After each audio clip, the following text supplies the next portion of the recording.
제3권 제2부 1. 나폴레옹이 러시아와 전쟁을 시작한 것은 그가 드레스덴에 오지 않을 수 없었기 때문이고 명예심에 정신이 혼미해지지 않을 수 없었기 때문이고 폴란드 군복을 입지 않을 수 없었기 때문이고 6월 아침의 진취적인 인상에 굴복하지 않을 수 없었기 때문이고 처음에는 쿠라긴이 그 다음에는 발라쇼프가 있는 자리에서 분노의 발작을 억누를 수 없었기 때문이다. 알렉산드르가 모든 협상을 거절한 것은 개인적으로 모욕을 당했다고 느꼈기 때문이다.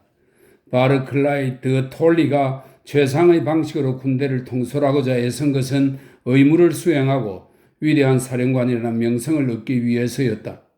로스토프가 말을 몰고 달려가 프랑스군을 공격한 것은 평온을 질주하고 싶은 욕망을 억누를 수 없었기 때문이다. 이 전쟁에 참가한 사람들, 그 수많은 사람들이 그런 식으로, 즉 저마다의 개인적 특성과 습관과 조건과 목적에 따라 행동했다. 그들은 자신이 무엇을 하는지 알고 있고 자신을 위해서 그것을 한다고 생각하면서 두려워하기도 하고 허세도 부리고 기뻐도 하고 분노도 하고 판단도 했다. 그러나 다들 모두는 역사의 무의식적인 도구이고 그들에게는 감추어졌지만 현재의 우리는 이해할 수 있는 일들을 수행해 나갔다. 그것이 실제적인 일을 하는 모든 활동가들의 변함없는 운명이고 사람들 사이의 위계 질서에서 높은 위치에 있는 사람일수록 그들이 누리는 자유는 더욱더 적어지는 법이다. 이제 1812년에 활동하던 사람들은 오래전에 자기 자리를 떠났고 그들의 개인적인 관심은 흔적도 없이 사라졌다. 그리고 오직 그 시대의 역사적 결과만 우리 앞에 놓여 있다. 하나님의 섭리는 이 모든 사람들이 저마다 자기 목적을 성취하려 애쓰면서 하나의 거대한 결과를 실현하는 데 협력하도록 했다. 그 결과에 대해서는 단 한 사람도, 나폴레옹도 알렉산드로도 게다가 전쟁 참가자들 가운데 어느 누구도 전혀 예상하지 못했다. 이제 우리에게는 1812년에 프랑스군이 파멸한 이유가 무엇이었는지 분명하다. 나폴레옹 군대의 파멸 이유가 한편으로는 겨울 행군을 위한 별다른 준비 없이 늦은 시기에 러시아 깊숙한 곳까지 들어와 버린 점, 다른 한편으로는 전쟁이 러시아 도시들이 불타면서 뛰게 된 성격, 러시아 민중들 사이에서 일어난 정오라는 사실에 대해 아무도 반박하지 않을 것이다. 그러나 당시에는 아무도 그것을 예측하지 못했다.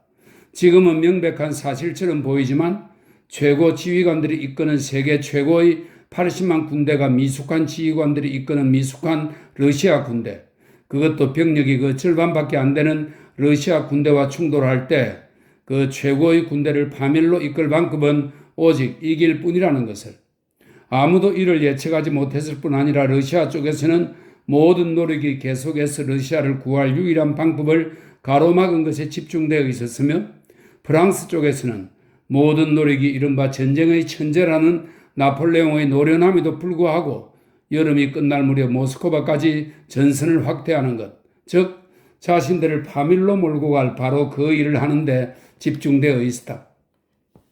1812년에 관한 역사 저작들에서 프랑스의 저술가들은 나폴레옹이 전선 확대로 인한 위험을 감지했고 그가 전투를 추구했고 그의 원수들이 그에게 스몰렌스크에서 멈추도록 권했다고 말하면서 당시에 이미 원정의 위험이 간파되어 있었던 것처럼 증명하려는 여러 유사한 논거들을 끌어들이기를 좋아한다.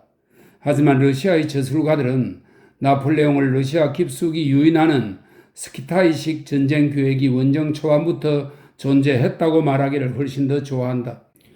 어떤 이들은 이 계획을 풀의 것으로, 어떤 이들은 어느 프랑스의 것으로, 어떤 이들은 톨의 것으로, 어떤 이들은 다름 아닌 알렉산드르 황제의 것으로 돌리면서 이런 행동 방식에 대한 암시가 실제로 포함된 메모, 계획안, 편지를 제시한다.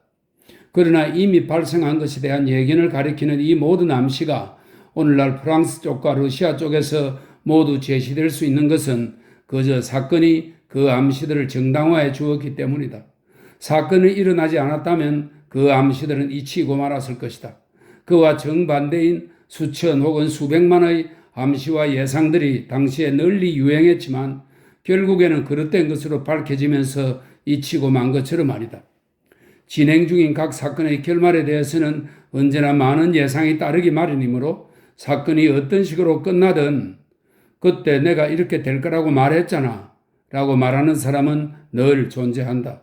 그 무수한 예상들 가운데 완전히 상반된 것들도 있었다는 점을 완전히 잊고 말이다. 나폴레옹이 전선 확대의 위험을 인식하고 있었다는 가정과 러시아 쪽에서 적을 러시아 영토 깊숙이 끌어들였다는 가정은 명백히 이 범주에 속한다. 그러므로 역사가들은 무리하게 억지를 쓰게 될 때만 그런 판단을 나폴레옹과 그 장군들이 했던 것으로, 그런 계획을 러시아 사령관이 했던 것으로 돌릴 수 있을 것이다. 모든 사실은 그러한 가정에 완전히 대치된다. 전쟁 전 기간에 걸쳐 러시아에는 프랑스군을 러시아 깊숙이 유인하려는 바람을 갖고 있지 않았을 뿐 아니라 프랑스군이 러시아에 처음 진입할 때부터 그들을 저지하기 위해 모든 노력을 기울였다. 또한 나폴레옹은 전선의 확대를 두려워하지도 않았고 매번 한 걸음씩 전진할 때마다 그것이 승리인 것처럼 기뻐했고 이전의 원정 때와는 달리 전투를 찾아 벌이는데도 매우 게을렀다. 원정이 시작된 맨 처음 시기에 아군은 양분되고 만다. 그래서 우리가 추구한 유일한 목적은 그들을 합치는 것이었다. 퇴각하여 적을 영토 깊숙이 끌어들이기 위해서라고 할지라도 군대를 합류시키는 이익이 되지 않는다. 황제가 군대와 함께 머물렀던 것은 러시아 땅을 한 발자국이라도 방어하도록 군의 사기를 복돋기 위해서이지 퇴각하기 위해서가 아니다. 풀의 계획에 따라 드리사 강가의 대규모 진지가 구축되고 계속 퇴각하는 것은 고려되지 않는다. 한 걸음 한 걸음 퇴각할 때마다 군주는 총사령관을 비난한다.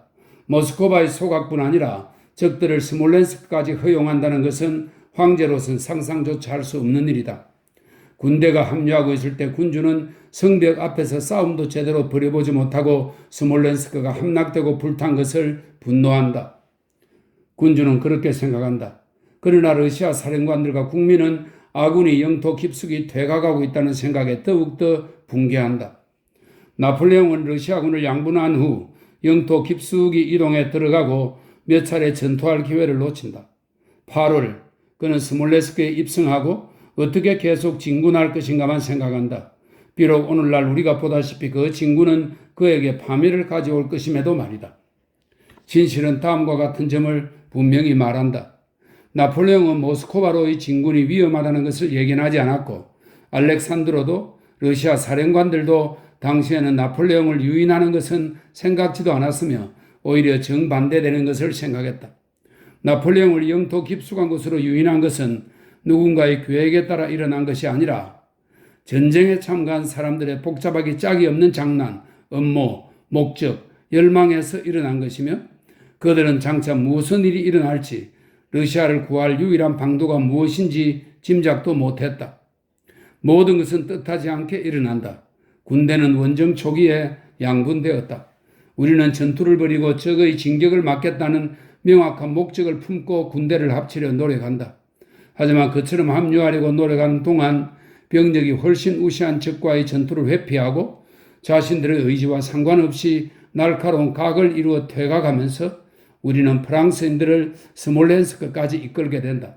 그러나 양분된 러시아 군대 사이로 프랑스군이 진군해 오기 때문에 우리가 날카로운 각을 이루며 퇴각했다고 말하는 것은 충분치 않다. 그 각은 점점 더 예리해지고 우리는 점점 더 깊숙이 물러나는데, 왜냐하면 인기 없던 독일인인 바르클라이 드 톨리가 바그라티온의 미움을 사고 제2군을 지휘하던 바그라티온은 그의 명령을 받지 않기 위해 가능하면 더 오랫동안 바르클라이와 합류하지 않으려고 애쓰기 때문이다. 바그라티온은 오랫동안 합류하지 않는다. 왜냐하면 그가 보기에 이런 행군은 자신의 군대를 위험에 빠뜨릴 뿐이고 계속 왼쪽으로 남쪽으로 좀 더 퇴각하면서 적을 측면과 후방에서 괴롭히고 우크라이나에서 군대를 보충하는 것이 자신에게 가장 유리해 보였기 때문이다. 그리고 바그라티온에게 이런 생각이 떠오른 것은 그가 미워하는 독일인에게 그보다 관등이 낮은 바르클라이에게 복종하고 싶지 않았기 때문인 듯하다. 황제는 군대의 사기를 복돋기 위해 병사들과 함께 머문다. 하지만 그의 존재, 무엇을 결정해야 할지 모르는 무지, 숱한 조언자와 계획들이 제1군의 활동력을 무력화하고 군대는 퇴각한다. 드리사 진영에서 군대는 퇴각을 멈추도록 예정되어 있다. 그런데 뜻밖에도 총사령관 자리를 노리던 파울루치가 알렉산더에게 영향력을 발휘하여 풀의 모든 계획이 망가지고 모든 일을 바르클라이가 맡게 된다. 그러나 바르클라이가 신뢰감을 주지 못한 탓에 그의 권력은 제약을 받는다. 군대는 분열되어 있고 지휘 체계에는 통일성이 없고 바르클라이는 인기가 없다. 그러나 이러한 혼란과 분열과 인기 없는 독일인 총사령관 때문에 한편으로는 우유부단함과 전투 회피라는 것이 시작되고, 만약 양분된 군대가 합류했다면 바르클라이가 지휘관이 아니었다면 그때는 더 이상 전투를 억제할 수 없었을 것이다. 다른 한편으로는 독일인들을 향한 분노와 애국심의 분위기가 점점 고조된다. 마침내 군주는 군대를 떠났다. 그가 떠나기 위한 가장 적당하고 유일한 명분으로 채택된 것은 국민전쟁을 일으키려면 그가 두 수도의 국민들을 격려해야 한다는 생각이었다. 그리고 이렇게 군주가 모스크바로 떠나면서 러시아 군대의 전력은 3배로 증대한다. 군주는 총사령관의 군안에 부담을 주지 않기 위해 군을 떠나면서 더욱 결정적인 대책들이 취해지기를 기대한다. 그러나 군사령부의 상황은 한층 혼란스러워지고 약화된다. 베니센, 대공, 시종 장군들의 무리가 총사령관의 행동을 감시하고 그의 활력을 북돋기 위해 군에 남는다. 그리고 바르클라이는 군주의 이 모든 눈들의 감시 아래 더욱 부자연스러워진 것을 느끼면서 결정적으로 행동하는 것을 조심스러워하고 전투를 피하게 된다. 바르클라이는 신중함을 지지한다. 황태자는 그것이 배신임을 넌지시 암시하며 총력전을 요구한다. 류보미르스키, 브라니츠키, 볼로츠키 및 그와 같은 사람들이 그 모든 소동에 얼마나 부채질을 해대는지, 그 바람에 바르클라이는 군주에게 서류를 전한다는 구실로 폴란드인 시종 장군들을 베테르부르크에 보내고 베니센과 대공을 상대로 공개적으로 싸운다.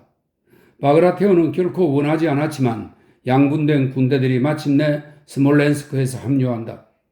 바그라테오는 카레타를 타고 바르클라이가 묵는 숙소로 간다. 바르클라이는 견장을 달고 그를 맞이하러 나와 관등이 높은 바그라테온에게 보고한다. 관대하면서 지고 싶지 않았던 바그라티온은 자신의 관등이 높음에도 불구하고 바르클라이에게 복종한다. 그러나 복종은 하되 그에게는 더욱더 동조하지 않는다. 군주의 명령에 따라 바그라티온은 군주에게 직접 보고한다. 그는 아락세예프에게 이렇게 쓴다. 폐하의 뜻이라 해도 나는 도저히 대신과 함께 있을 수 없습니다. 제발 나를 다른 곳으로 보내주십시오. 일개 연대를 지휘하는 것이라도 좋습니다. 여기에는 더 이상 있을 수가 없습니다. 총사령부는 독일인들로 가득 차 있어 러시아인 혼자서는 지낼 수도 없을 뿐더러 아무 쓸모도 없습니다. 나는 진심으로 폐하와 조국을 위해 복무한다고 생각했습니다만 잘 살펴보면 내가 바르클라이를 위해 복무한다는 결론이 나옵니다. 솔직히 고백하자면 난 그러고 싶지 않습니다. 브라니츠키와 빈첸 게로데 같은 이들의 무리가 두 총사령관을 이간질하면서 단결력은 더 약해진다. 아우는 프랑스군이 스몰렌스크에 이르기 전에 공격할 준비를 한다. 한 장군이 진지 시찰을 위해 파견된다.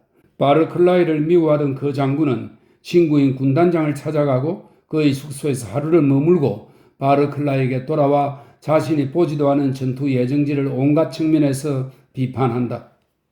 전투 예정지를 두고 논쟁과 음모가 벌어지는 동안 우리가 프랑스군이 있는 곳을 착각하여 그들을 찾아다니는 동안 프랑스군은 우연히 네베롭스키 사단과 맞닥뜨리고 스몰렌스크 성벽까지 접근한다. 연락 노선을 구하기 위해서는 스몰렌스크에서의 예기치 않은 전투를 받아들일 수밖에 없다. 전투가 벌어진다. 이편과 저편에서 수천 명이 전사한다. 스몰렌스크가 군주와 온 국민의 뜻에 반하여 버려진다. 그러나 스몰렌스크는 자신들의 현 지사에게 속은 주민들의 손에 불탄다. 몰락한 주민들은 자신들의 손실만 생각하고 적에 대한 증오심을 불태우며 모스크바로 떠남으로써 다른 러시아인들에게 본을 보인다. 나폴레옹은 계속 진군하고 우리는 퇴각한다. 그리하여 나폴레옹에게 승리할 수 있는 바로 그것에 이르게 된다. 2. 아들이 떠난 다음 날 니콜라이 안드레치 공작은 마리아 공작 영예를 불렀다. 그래 어떠냐? 이제 만족스럽냐? 그가 그녀에게 말했다. 나를 아들과 싸우게 하더니 만족하냐? 너가 원했던 것이었지. 만족하냐? 난 그것 때문에 괴롭고 괴롭다. 난 늙고 쇠약하다. 그게 네가 바란 것이지. 자, 기뻐해라, 기뻐해. 그 후 일주일 내내 마리아 공작영애는 아버지를 보지 못했다. 그는 아팠다. 그래서 서재에서 나오지 않았다.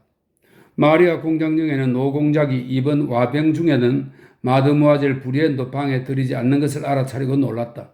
티온만 그의 방에 드나들었다. 일주일 후 공작은 밖으로 나왔고 다시 예전의 생활을 시작했다. 특히 건축과 정원 꾸미는 일에 적극적으로 매달렸으며 마드모아젤 부리엔과는 예전의 관계를 완전히 끊었다. 마리아 공작 영애를 대하는 그의 표정과 차가운 의존은 그녀에게 이렇게 말하는 듯 했다. 보아라, 넌 나에 대해 엉뚱한 상상을 해서 안드레 공작에게 나와 그 프랑스 여자의 관계에 관해 마구 거짓말을 해서 내가 그 애와 싸우게 만들었지. 그런데 너도 보다시피 나에게는 너도 그 프랑스 여자도 필요 없다. 공작영의 마리아는 니콜루시카가 공부하는 것을 보살펴주고 자신이 직접 러시아어 수업과 음악 수업을 해주기도 하고 데살과 이야기를 나누기도 하면서 반나절을 보냈다. 그 다음에는 자신의 거처에서 책을 읽는다든지 늙은 보모나 이따금 뒷문으로 찾아오는 하나님의 사람들을 상대하며 나머지 반나절을 보냈다. 전쟁에 관해서 마리아 공작영애는 여자들이 흔히 생각하는 방식으로 생각했다. 그녀는 그곳에 있는 오빠를 걱정했고 전쟁을 이해하지 못한 채 서로를 죽이도록 만드는 인간의 잔인함에 몸서리를 쳤다. 그러나 그녀가 이 전쟁의 의미를 이해한 것은 아니었다. 그녀에게 이 전쟁은 이전의 모든 전쟁과 똑같이 보였다. 그녀의 변함없는 대화 상대이자 전쟁의 진행에 관해 지대한 관심을 가진 데살이 자기 생각을 열심히 설명해 주는데도 그녀를 찾아온 하나님의 사람들이 모두 자기 나름대로 적 그리스도의 도래에 관한 민중들 사이에 소문을 끔찍해하며 들려주는데도 이제는 드로베츠카야 공작 부인이자 다시 그녀와 편지를 주고받게 된 줄리가 모스크바에서 애국적인 편지를 보내는데도 마리아 공작영애는 이 전쟁의 의미를 이해하지 못했다. 나의 좋은 친구, 난 당신에게 러시아어로 편지를 써요. 줄리는 편지를 썼다. 프랑스인들에 대한 정오감 때문이에요. 그들의 언어에 대해서도 마찬가지고요. 난 이제 프랑스어로 말하는 것을 듣고 있지도 못하겠어요. 모스크바에 있는 우리는 모두 우리의 경애하는 황제 폐하께 열광하며 감격하고 있답니다. 나의 불쌍한 남편은 유대인의 여인 속에서 고생하며 굶주림을 견디고 있어요. 그러나 네 가지반 새로운 소식들이 나를 더욱 복돋아 주고 있어요. 당신은 아마도 두 아들을 끌어안고 나는 이 아이들과 죽지만 우리는 흔들리지 않을 겁니다 라고 말한 라이옙스키의 영웅적인 무언에 대해 들으셨겠죠? 실제로 적은 우리보다 2배나 더 강하지만 우리는 흔들리지 않았어요.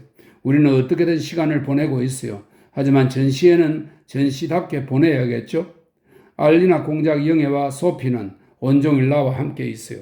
살아있는 남편을 둔 불행한 우리 생가부들은 붕대를 만들면서 아름다운 대화를 나누죠. 나의 친구, 이 자리에 당신만 없네요. 등등.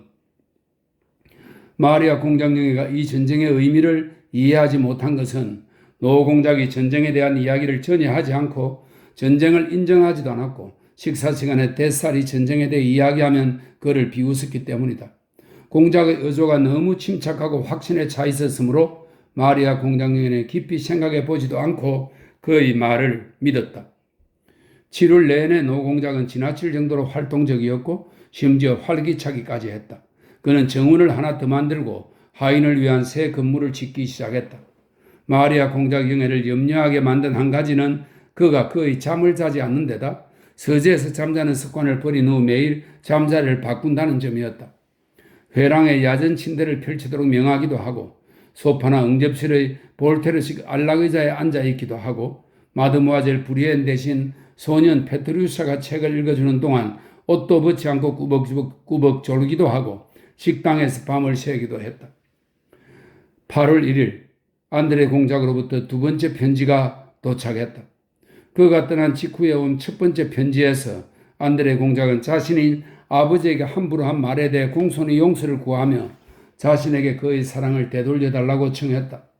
노 공작은 이 편지에 다정한 답장을 보냈으며 이후로 프랑스 여인을 멀리했다. 프랑스군이 비텝스크를 함락한 뒤 그 부근에서 쓴 안드레이 공작의 두 번째 편지는 편지지에 그린 지도를 통해 전쟁의 전체 상황을 간단하게 기술한 부분과 전쟁의 향후 진행에 대한 생각들로 이루어져 있었다. 그 편지에서 안드레이 공작은 아버지에게 전장 가까이 다름 아닌 부대의 이동 전선에 아버지의 집이 있는 곤혹스러운 상황을 제시하고 아버지에게 모스크바로 떠날 것을 조언했다. 그날 식사 시간에 데살이 벌써 프랑스인들이 비뎁스크에 들어왔다는 말이 들린다고 말하자 노 공작은 안드레이 공작의 편지를 떠올렸다. 오늘 안드레이 공작에게 편지를 받았다. 그가 마리아 공작 영애에게 말했다. 너는 읽지 않았느냐? 읽지 않았어요, 아버지. 공작 영애가 깜짝 놀라며 대답했다. 그녀는 편지를 읽을 수 없었을 뿐 아니라 편지가 도착했다는 얘기도 듣지 못했던 것이다. 안드레이 공작이 전쟁에 대해서 어떠구나? 공작은 습관이 된 경멸조의 미소를 띠고 말했다.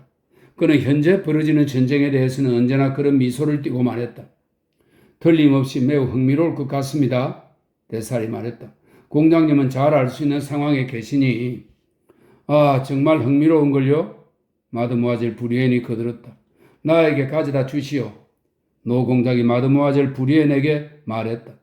당신도 알고 있는 작은 테이블의 서진 밑에 있어. 마드모아젤 부리엔이 기뻐하는 표정으로 벌떡 일어섰다. 아, 아니요. 그는 얼굴을 찌푸리며 소리쳤다. 자네가 가게, 미하일 이바니치. 미하일 이바니치는 자리에서 일어나 서재로 갔다. 그러나 그가 나가자마자 노 공작은 불안하게 주위를 둘러보더니 냅킨을 팽개치고 직접 서재로 갔다. 다른 사람들은 아무것도 할 줄 몰라. 모두 뒤죽박죽 만들어 놓을 거야. 그가 다녀오는 동안 마리아 공작 영애, 데살, 마드모아젤 부리엔, 심지어 니콜루시카까지 말없이 서로 눈길을 주고받았다. 노 공작이 미하일 이바니치를 동반해서 편지와 설계도를 쥐고 황급한 걸음으로 돌아왔다. 식사하는 동안 그는 아무에게도 그 편지와 설계도를 읽도록 하지 않고 자기 옆에 놓아두었다. 응접실로 자리를 옮기면서 그는 공작 영애에게 편지를 건넸다. 그러고는 새로 지을 건물의 설계도를 자기 앞에 펼쳐놓고 뚫어지게 쳐다보면서 그녀에게 소리내어 편지를 읽으라고 명했다. 편지를 읽으면서 마리아 공작 영애는 아버지를 의심쩍게 헐kit 바라보았다. 그는 설계도를 바라보고 있었는데 분명 자기 생각에 잠겨 있는 것 같았다. 이것에 대해 어떻게 생각하십니까, 공장님? 데살이 과감하게 질문하여 주의를 돌렸다. 나 말인가? 공작은 정신을 차리게 된 것이 불쾌한 듯 설계도에서 눈을 떼지 않고 말했다. 전장이 우리 쪽에 이처럼 근접하게 되리라는 것은 충분히 있을 법한 일입니다. 하하하, 전장이라? 공작이 말했다. 내가 그전에도 말했고 지금도 말하지만 전장은 폴란드일세. 적은 결코 내만강을 넘어서는 더 이상 올 수 없어. 데살은 깜짝 놀라 저기 벌써 드네프르 강까지 왔는데 내만강을 말하고 있는 공작을 쳐다보았다. 그러나 내만강의 지리적 위치를 잊어버린 마리아 공작 영애는 아버지의 말이 옳다고 생각했다. 눈이 녹으면 그자들은 폴란드 늪지에 빠져 죽을걸. 그자들만 그 사실을 모를 거야. 공작은 이렇게 말했는데 아마도 1807년의 전쟁을 생각하고 있는 듯 했다. 그에게는 그 전투가 아주 최근에 일어난 일처럼 보였다. 베니스에는 좀 더 일찍 프로이센에 진입해야 했어. 그랬다면 상황이 다르게 전개됐을지도. 하지만 공장님, 데살이 소심하게 말했다. 편지에는 비뎁스크에 대해 적혀 있는데요. 아, 편지에. 그렇지.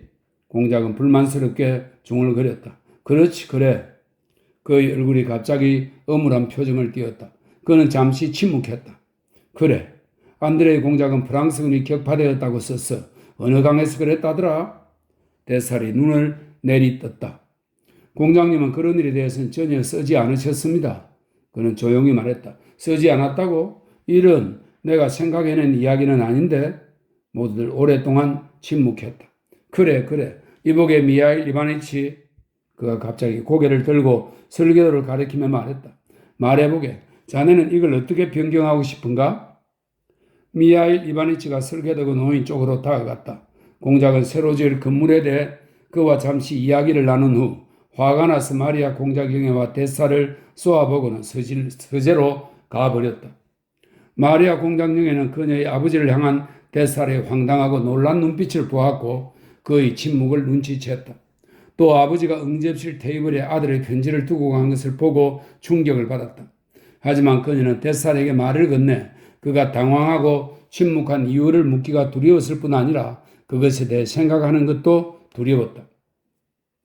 저녁에 미하일 이바노비치가 공작의 분부를 받고서 공작이 잊고 응접실에 두고 간 안드레이 공작의 편지를 가지러 마리아 공작 영애에게 왔다. 마리아 공작 영애는 편지를 건넸다. 그녀는 내키지 않았지만 아버지가 무엇을 하고 있는지 미하일 이바니치에게 과감히 물어보았다. 이것저것들로 계속 분주하시지요. 미하일 이바니치는 정중하면서도 비웃는 듯한 미소를 띠며 말했다. 그 미소가 공작 영애의 얼굴을 하얗게 질리도록 만들었다. 새 건물 문제로 매우 염려하고 계십니다. 공장님은 잠시 독서를 하였습니다만 지금은 미하일 이바니치가 목소리를 낮추며 말했습니다. 틀림없이 책상 앞에서 유언장에 최근 공작이 즐겨하는 일 중 하나가 사후에 남겨야 할 문서 작업이었다. 그는 이 문서를 유언장이라고 불렀다. 그 유언장에 매달려 계실 겁니다. 그럼 알파티치를 스몰렌스크로 보내나요? 마리아 공작영애가 물었다. 여부가 있겠습니까요? 그는 이미 오래전부터 대기하고 있습니다. 3. 미하일 이바니치가 편지를 들고 서재로 돌아왔을 때 안경을 쓴 공작이 눈과 촛불 위에 가리개를 댄 채 열린 큰 책상 앞에 앉아 문서를 쥔 손을 멀찍이 뻗고서 다소 엄숙한 자세로 자신의 문서를 읽고 있었다.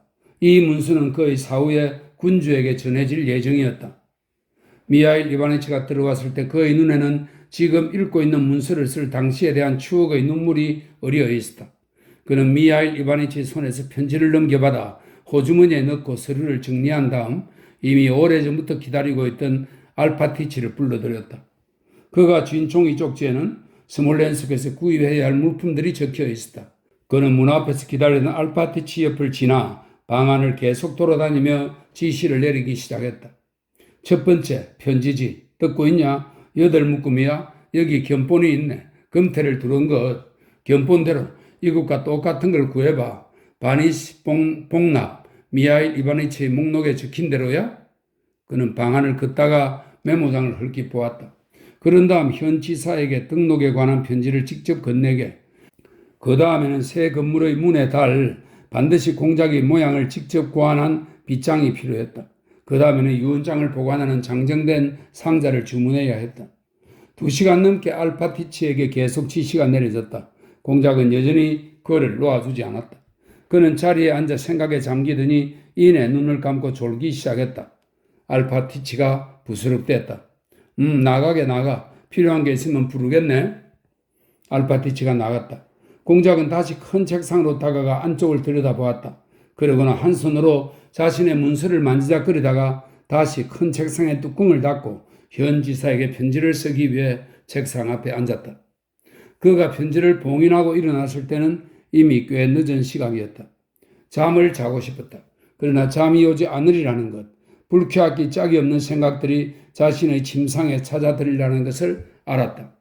그는 T1을 소리쳐 부르고 오늘 밤 어디에 침상을 펴야 할지 알려주기 위해 함께 모든 방 구석구석을 살펴보며 다녔다. 모든 곳이 그가 보기에 썩 좋아 보이지 않았다. 그러나 무엇보다 나쁜 곳은 서재에 있는 익숙한 소파였다. 거기에 누워 거듭해서 떠올렸던 괴로운 상념들 때문인지 그에게는 그 소파가 끔찍하게 느껴졌다. 어느 곳도 좋지 않았지만 그나마 나은 곳은 소파 방에 있는 포르테피아노 뒤편 구석이었다. 그는 아직 그곳에서는 자본 적이 없었다. 디온이 다른 하인과 함께 침상을 옮겨와 그곳에 펴었다. 그렇게 말고 공작은 호통을 치며 직접 침상을 구석에서 4분의 1 아르신 정도 떨어지게 끌어내더니 다시 벽 쪽으로 좀 더 붙였다. 마침 내 모든 일을 끝냈군. 이제야 쉴 수 있겠어. 공작은 이렇게 생각하고 디온에게 자신의 옷을 벗기도록 했다. 공작은 카프탄과 바지를 벗기 위해 들어야 하는 수고 때문에 신경질이 나서 얼굴을 찌푸리며 옷을 벗었다.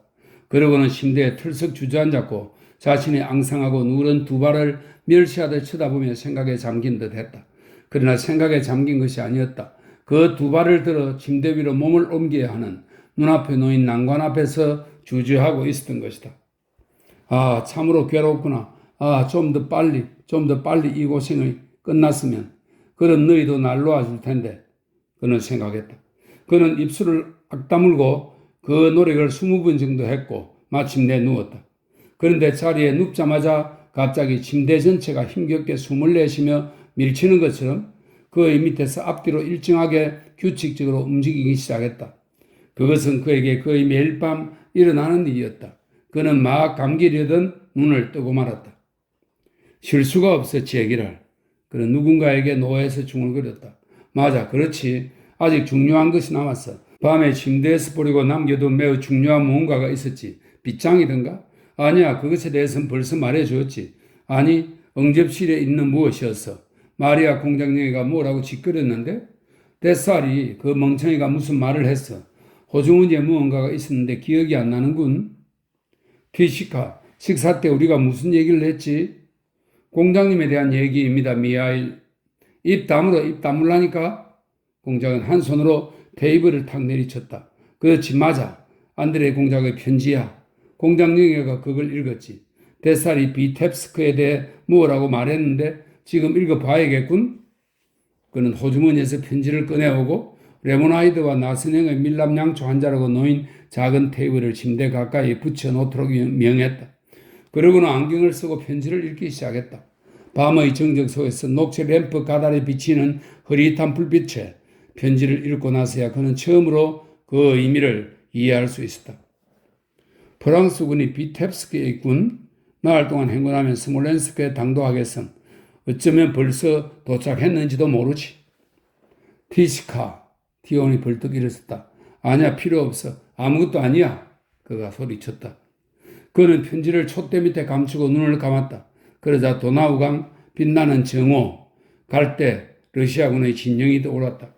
그가 주름 하나 없이 발그레한 얼굴에 활기차고 쾌활한 젊은 장군인 그가 그림이 그려진 포토킨의 막사로 들어갔다. 그러자 총알을 향한 뜨거운 질투심이 그때처럼, 여기서 그때는 그가 예카테리나 대제의 정부로 권세를 누리던 그때를 이야기합니다. 뜨거운 질투심이 그때처럼 강렬하게 그를 흥분시킨다. 그러고 나선 그때 포튠킨과의 첫 만남에서 나온 모든 말들을 기억한다. 처음 그를 다정히 맞아줄 때 그 땅딸막한 여인인 황태호의 누르스름한 살찐 얼굴과 미소와 말이 눈앞에 떠오른다. 교회 영구 관대비의 얼굴도, 그때 그녀의 관옆에 서 있던 주보포와 그녀의 손에 입맞출 권리를 놓고 충돌이 있었던 일도 기억난다.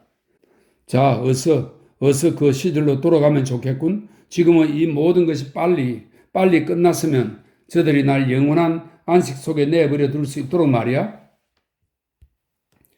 4. 니콜라이 안드레이치 폴콘스키 영진 리시아 고리는 스몰렌스크에서 동쪽으로 60베르스타 떨어지고 모스크바 가도에서는 3베르스타 떨어진 곳에 위치해 있었다. 공작이 알파티치에게 지시를 내린 바로 그날 저녁, 데살은 마리아 공작 영예에게 면담을 청한 뒤 이렇게 말했다. 공작의 건강이 그리 좋지 않은 데다 공작이 자신의 안전을 위해 어떤 조치도 취하고 있지 않은데 안드레 공작의 편지에 따르면 리시의 고리에 머무는 것도 안전하지 않을 듯하니 그녀가 스몰렌스크 현 책임자 앞으로 전쟁 상황이나 리시의 고리가 처한 위험의 정도를 알려달라고 요청하는 편지를 직접 써서 알파티치 편에 보낼 것을 정중히 권한다는 내용이었다. 데살은 마리아 공작 영예를 위해 현지사에게 보낼 편지를 썼고 그녀가 편지에 사인을 했다. 그 편지는 알파티치에게 맡겨져 현지사에게 전달하도록 하고 위험한 경우 최대한 빨리 돌아오라고 지시했다. 모든 지시를 받은 알파티치는 하얀 털모자를 쓰고 공작처럼 지팡이를 짚고 집안 사람들의 배웅을 받으면서 젓갈색 몸통에 검은 갈기와 꼬리를 지닌 살찐 말 3마리를 맨 가죽 키피토치카를 타러 밖으로 나갔다. 작은 종이 달리고 마구의 작은 방울들에는 종이 조각들이 채워졌다. 공작은 리시의 고리에서 아무도 종소리를 울리며 마차를 몰지 못하게 했다. 그러나 알파티치는 먼 길을 났을 때 종과 방울을 다는 것을 좋아했다. 알파티치의 궁정 신하들, 즉 지방서기, 사무원, 주인 일가의 식사를 담당하는 여자 요리사, 하인들의 식사를 담당하는 여자 요리사, 두 노파, 카자크 복장을 한 사완아이, 마부들, 그리고 여러 하인들이 그를 배웅했다. 딸은 그의 등 뒤와 엉덩이 밑에 사라사로 지은 푹신한 방석을 놓았다. 처형인 노파는 몰래 보따리를 밀어넣었다. 마부들 중 한 명은 그가 기비 도치가에 올라탈 때 팔을 부축해 주었다. 이런 여자들의 준비라니. 여자들이란 알파티치는 말을 빨리 하느라 숨을 헐떡이며 공작과 똑같은 어투로 말하고는 깊이 도치가에 올라탔다. 그는 더 이상 공작의 흉내를 내지 않고 지방 서기에게 업무에 관해 마지막 지시를 내린 후 대머리에서 모자를 벗고 성호를 3번 그었다. 만약 무슨 일이 생기면 그냥 돌아오세요. 야코프 알파티치, 제발 우리를 불쌍히 여겨줘요. 아내가 전쟁과 적에 대한 소문을 넌지시 비치며 소리 질렀다. 여자들이 준비하는 것들이라니. 알파티치는 혼자 중얼거리고 주변 밭을 둘러보며 길을 떠났다. 호밀이 노랗게 익어가는 곳도 있고 아직 녹색을 띤 귀리가 무성하게 자란 곳도 있고 이제 막 밭가리를 시작하여 땅이 검은 곳도 있었다. 알파티치는 올해 봄가리 작물의 보기 드문 수확을 즐겁게 바라보고 여기저기 추수를 시작한 호밀밭을 유심히 살피기도 하면서 깊이 도치가를 몰았다. 그리고 파종과 추수에 관한 영지 관리 생각을 하고 또 공작의 지시 가운데 잊은 게 없는지를 생각해 보기도 했다. 도중에 말들에게 2번 여물을 먹이고 8월 4일 저녁 무렵 알파티치는 시내에 도착했다.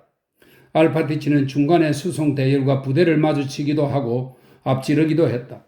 스몰렌스크로 다가가면서 멀리서 울리는 총성도 들었지만 그 소리에 놀라지는 않았다. 그를 가장 놀라게 한 것은 스몰렌스크에 도착할 즈음 그가 아름다운 귀리밭을 보았는데 몇몇 병사들이 여물로 썰려는지 귀리를 베고 밭에 막사가 세워져 있는 모습이었다. 알파티치는 그런 상황에 충격을 받았으나 자기 일을 생각하면서 곧 그것을 잊어버렸다. 알파티치의 인생에서 그의 모든 관심은 30년 넘게 오로지 공작의 뜻에 맞추어져 있었다. 그는 그 범위를 벗어난 적이 한 번도 없었다. 공작의 명령을 수행하는 일과 관련이 없는 것은 알파티치의 흥미를 전혀 끌지 못했을 뿐 아니라 그에게 아예 존재하지 않는 것이었다. 8월 4일 저녁 스몰렌스크에 도착한 알파티치는 드네프르강 건너편 가첸스코의 경고의 페라폰토프가 운영하는 여인숙에 묵었다. 그곳에서 숙박하는 것은 30년 동안의 그의 습관이었다. 페라폰토프는 12년 전 알파티치로부터 약간의 도움을 받아 공작의 숲을 매입하고 장사를 시작하여 이제는 현의 집과 여인숙과 밀가루 상점을 소유하고 있었다. 페라폰토프는 두툼한 입술, 혹이 붙은 주먹코, 똑같은 혹이 난 툭 튀어나온 검은 눈썹, 퉁퉁한 뱃살을 지닌 머리칼이 검고 얼굴이 불그레한 40살가량의 사내였다. 조끼와 사라사 루바시카를 걸친 페라폰토프는 거리를 마주하는 상점 옆에 서 있었다. 그는 알파티치를 보자 가까이 다가왔다. 반갑네, 어서 오게, 야코프 알파티치. 사람들은 시내를 빠져나가는데 자네는 시내로 들어오는구먼? 주인이 말했다. 그게 무슨 소리야? 시내를 빠져나가다니? 알파티치가 물었다. 그래서 내가 민중은 어리석다고 말하는 거 아닌가? 늘 프랑스군을 두려워한다니까? 예쁜 애들의 헛소리야. 예쁜 애들의 헛소리. 알파티치가 대꾸했다. 나도 그렇게 생각해. 야코프 알파티치. 내가 하려는 말은 프랑스군을 들이지 말라는 명령서도 있다 이거야. 그러니 확실하지. 그리고 농부들이 짐수레 한 대에 3루버를 요구한단 말이야. 양심도 없어. 야코프 알파티치는 대충 들었다. 그는 사모바로와 말들에게 먹일 근초를 부탁하고 차를 마신 후 잠자리에 누웠다. 밤새 여인숙 옆으로 부대들이 지나갔다. 다음날 알파티치는 그가 시내에서만 있는 감조를 걸치고 용무를 보러 나섰다. 해가 난 아침이었고 8시 무렵에는 벌써 날이 무더웠다. 곡물을 추수하기에 좋은 귀한 날이라고 알파티치는 생각했다. 도시 외곽에서 이른 아침부터 총성이 들렸다. 8시부터는 총소리에 대포소리도 더해졌다. 거리에는 어디론가 서둘러가는 많은 사람과 많은 군인이 있었다. 그러나 여느 때와 마찬가지로 상마차가 다니고 상인들이 상점 앞에 서 있고 교회에서는 예배를 드리고 있었다. 알파티치는 상점과 관청과 우체국과 현 지사에게 들렀다. 관청에서도 상점에서도 우체국에서도 다들 군대에 대해 도시를 공격하고 있는 적에 대해 이야기했다. 모든 사람들이 어떻게 해야 할지 서로서로 물었고 모두가 서로를 안심시키려고 애썼다. 현 지사의 집에서 알파티치는 많은 수의 사람들과 카자크들과 현 지사 소유의 여행용 성룡 마차를 발견했다. 현관 계단에서 야코프 알파티치는 두 귀족과 마주쳤다. 한 명은 그도 아는 사람이었다. 그가 아는 귀족인 전직 경찰서장이 열을 내며 말했다. 정말 농담할 일이 아니라니까? 그가 말했다. 혼자라면 괜찮아.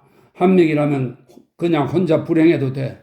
하지만 가족이 13명의 전 재산이 그자들이 우리를 파멸로 내몰아서 그래놓고 그게 무슨 당국인가? 에라 강도 같은 놈들 다 교수형을 시켜야 해. 그래 이제 그만하게. 다른 사람이 말했다. 무슨 상관이야. 들을 테면 들으라지. 뭐 어때? 우리는 개가 아니잖나. 전직 경찰서장은 이렇게 말하고 주위를 둘러보다가 알파티치를 발견했다. 아, 야콥 알파티치. 자네는 어쩐 일인가? 공작 가까이 품부로 지사님을 빼러 왔습니다. 알파티치는 공작을 언급할 때면 언제나 하는 것처럼 오만하게 고개를 치켜들고 한 손을 가슴에 얹으며 말했다. 상황을 알아보라고 분부하셨습니다. 그가 말했다. 그래 가서 알아보게나.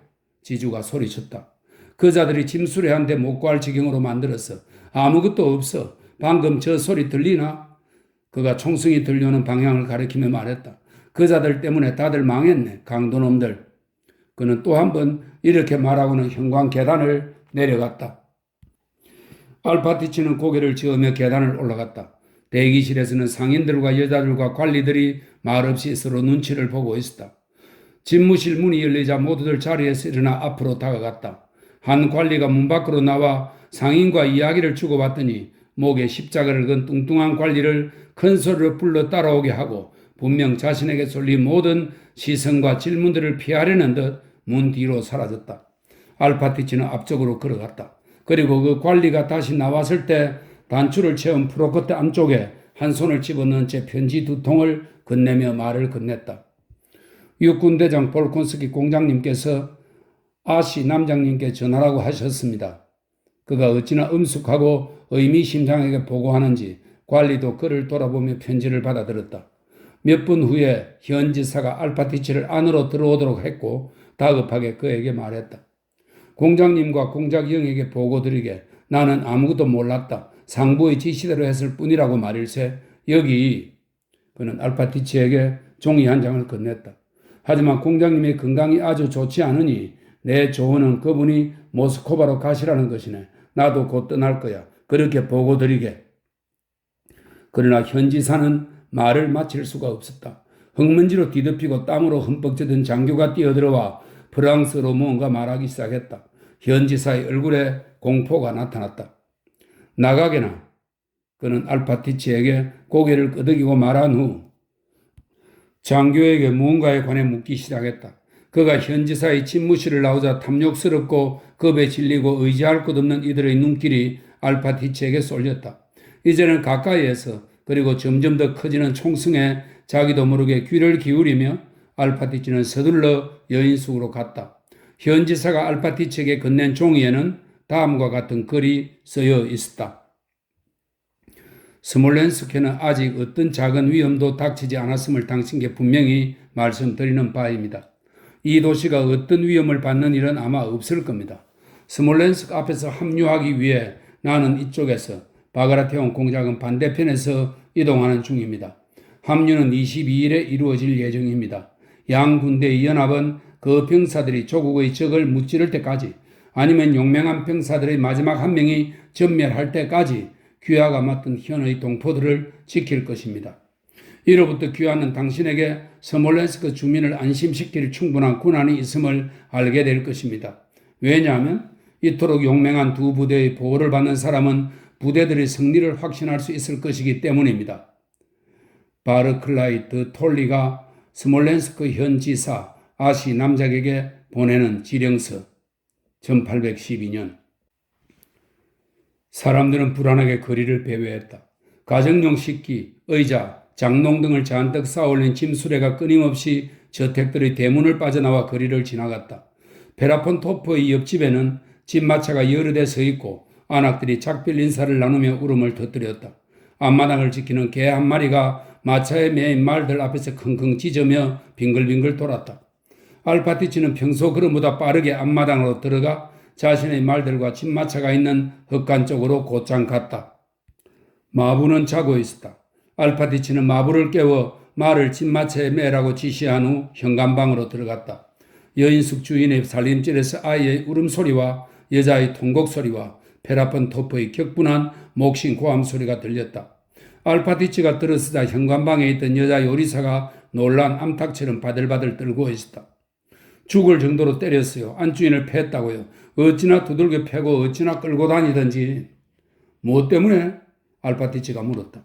떠나자고 했거든요. 그게 여자들의 일이잖아요. 날 데려가요. 나와 어린애들을 죽게 내버려 두지 말라고요. 안주인이 이렇게 말했죠. 또 이런 말도 하고요. 사람들이 전부 떠났어요. 우리는 어떻게 해요? 그러자 주인장이 때리기 시작했어요. 어찌나 두들겨 패고 어찌나 끌고 다니든지. 알파티치는 알았다는 듯 그 말에 고개를 끄덕이고는 더 이상 아무것도 알려하지 않고 주인네 방의 맞은편 문으로 다가갔다. 그 방에는 알파티치가 구입한 물건들이 있었다. 당신은 악당이야, 살인자.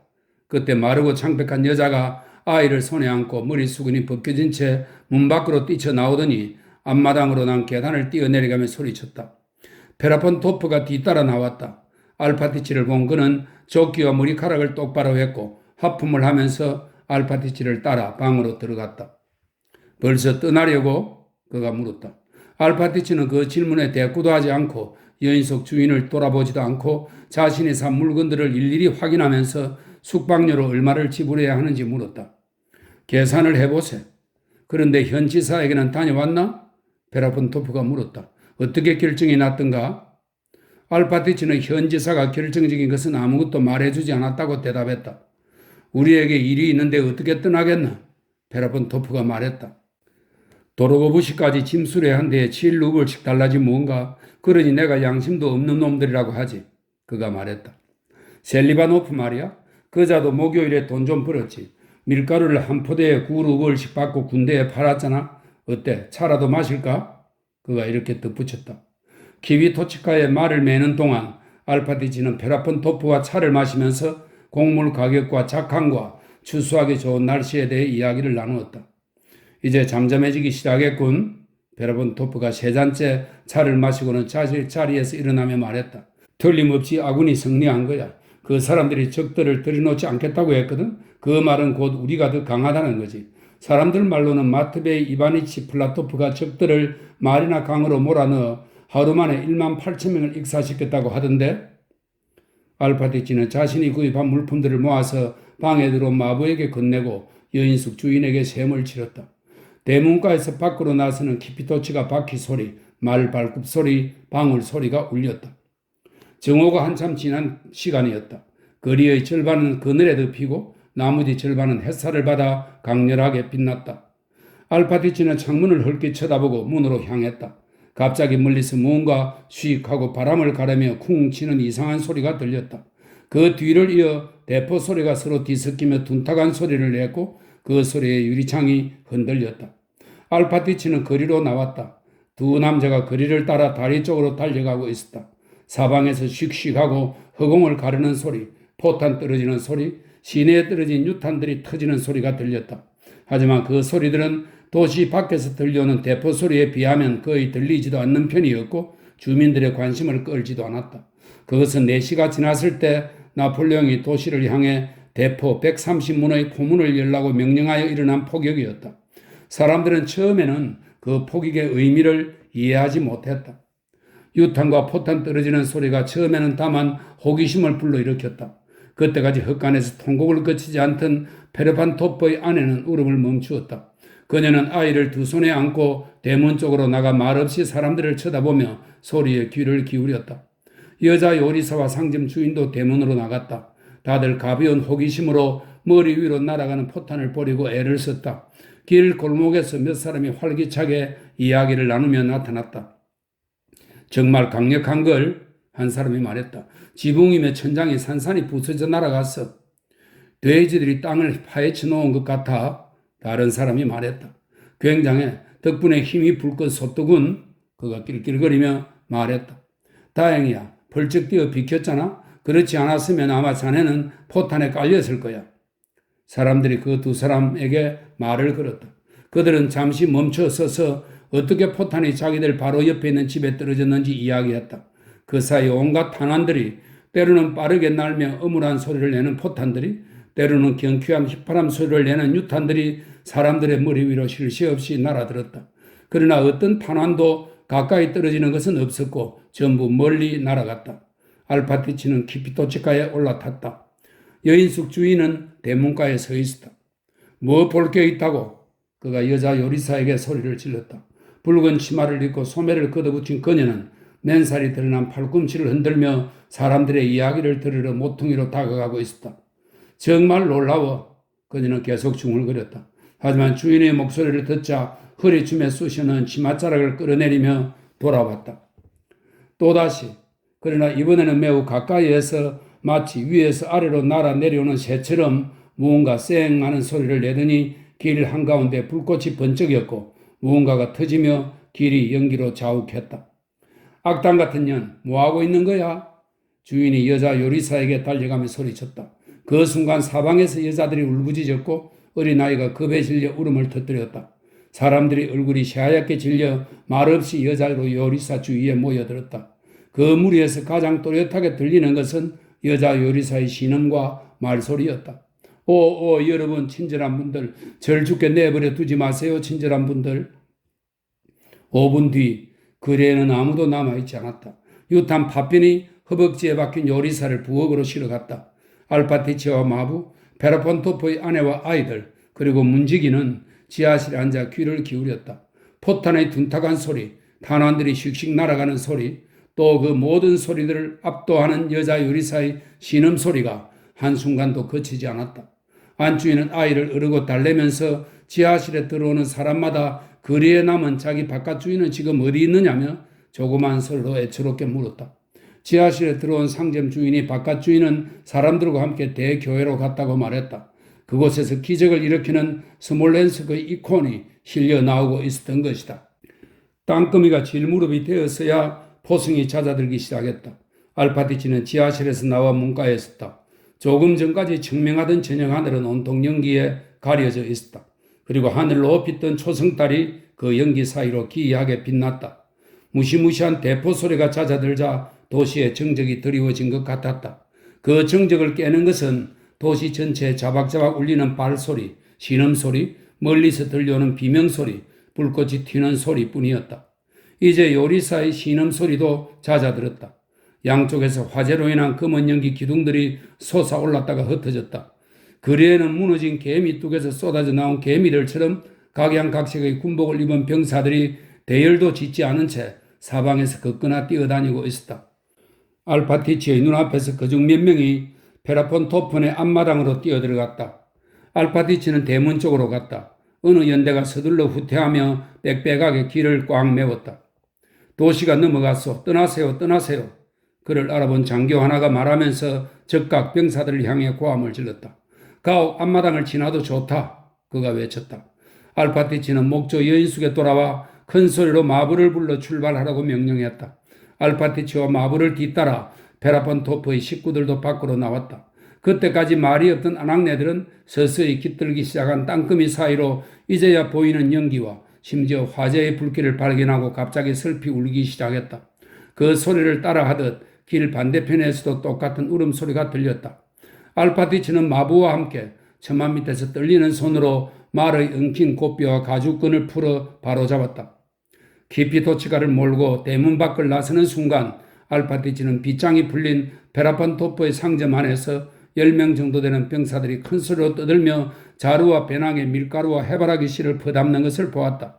그때 페라폰토프가 거리에서 상점으로 돌아왔다.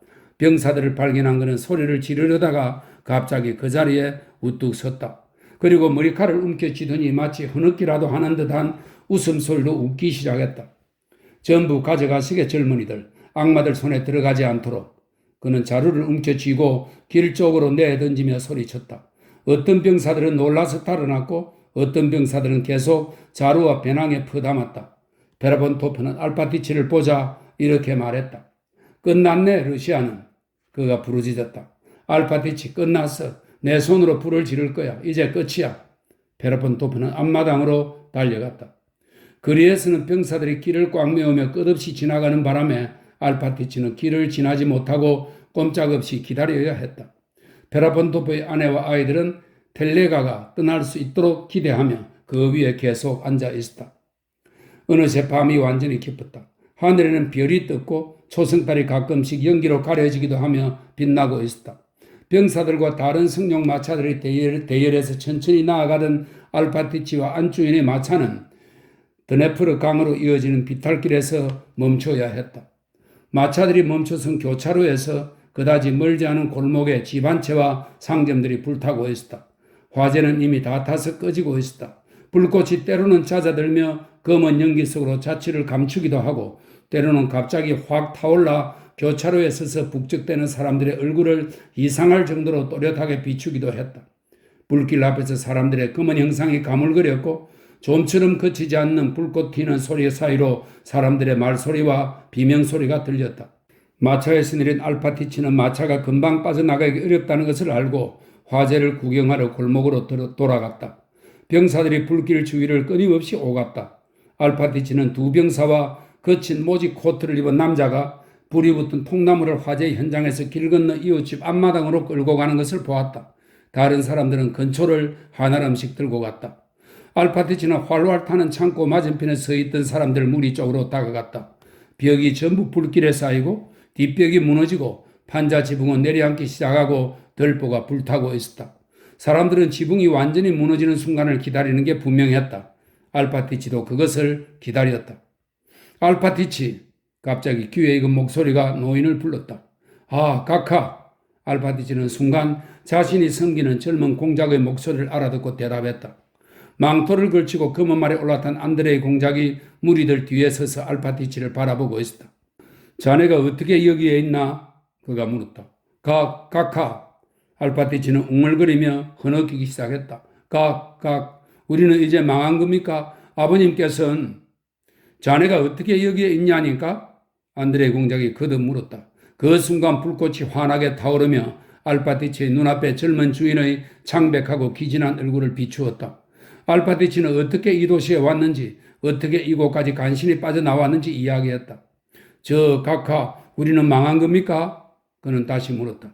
안드레이 공작은 아무 대꾸도 하지 않고 수첩을 꺼내더니 무릎을 조금 끌어올리고는 종이 한 장을 찢어 연필로 휘갈겨 썼다. 그는 여동생 앞으로 이렇게 썼다. 스몰렌스크가 넘어갔다. 리시의 고리도 일주일 뒤면 적에게 점령될 것이다. 당장 모스크바로 떠나라. 너희들이 출발하면 곧장 우스바시로 급사를 보내 내게 연락하기 바란다. 쪽지를 써서 알파티치에게 건넨 후 그는 노공작과 공작 영예와 아들과 가정교사의 출발을 어떻게 준비해야 할지, 어떻게 어디로 자기에게 즉각 답장을 보낼 수 있을지에 대해 구두로 전달했다. 그가 지시사항을 다 전하기도 전에 말을 탄 참모부 장교가 수행원을 거느리고 달려왔다. 당신이 지휘관입니까? 참모부 장교가 안드레이 공작의 귀에 익은 독일인 억양으로 외쳤다. 당신의 눈앞에서 사람들이 집에 불을 지르는데 그냥 서 있습니까? 이것은 무슨 의미입니까? 대답해 보십시오. 베르크가 소리쳤다. 그는 지금 제1군의 좌익 보병부대 참모부 책임자의 보좌관이었다. 베르크의 표현에 따르면 매우 즐겁고 눈에 띄는 보직이었다. 안드레이 공작은 그를 쳐다보더니 대꾸도 않고 계속 알파티치에게 말했다. 10일까지 답장을 기다리겠다고 전하게 10일까지 모두 떠났다는 소식을 받지 못하면 내가 모든 걸 버리고 리시의 고리로 갈 거라고 말하게. 공작, 제가 그런 말을 한 것은 그저 안드레이 공작을 알아본 베르크가 말했다. 명령을 수행해야 했기 때문입니다. 저는 언제나 명령을 정확히 수행하기 때문에 저를 용서해 주십시오. 베르크가 다급하게 변명했다. 불길 속에서 무언가 탁탁 소리를 냈다. 불길은 잠시 수그러들었다. 검은 연기 기둥이 지붕 아래에서 뭉게뭉게 쏟아져 나왔다. 불길 속에서 또 무언가 터지는 듯 무시무시한 소리가 나더니 커다란 무언가가 무너져 내렸다. 우와! 창고 천장이 무너지는 것에 맞춰 군중이 큰 소리로 외쳤고 불에 탄 곡물 때문에 창고에서 금방 냄새가 퍼졌다. 화염이 확 치솟으며 불 주위에 선 사람들의 기뻐하는 그러면서도 기진맥진한 얼굴을 생생하게 비추었다. 거친 모직 외투를 입은 남자가 한 팔을 쳐들며 외쳤다. 굉장해. 완전히 무너졌어. 여보게들 굉장하지? 저 사람이 바로 주인이야. 사람들의 목소리가 들렸다. 자, 그럼 내가 자네에게 말한 대로 전부 전하게. 안드레 공작은 알파티치를 돌아보며 말했다. 그러고는 옆에서 입을 다물고 있던 베르크에게는 한마디도 하지 않고 말에 박차를 가하며 골목으로 달려갔다.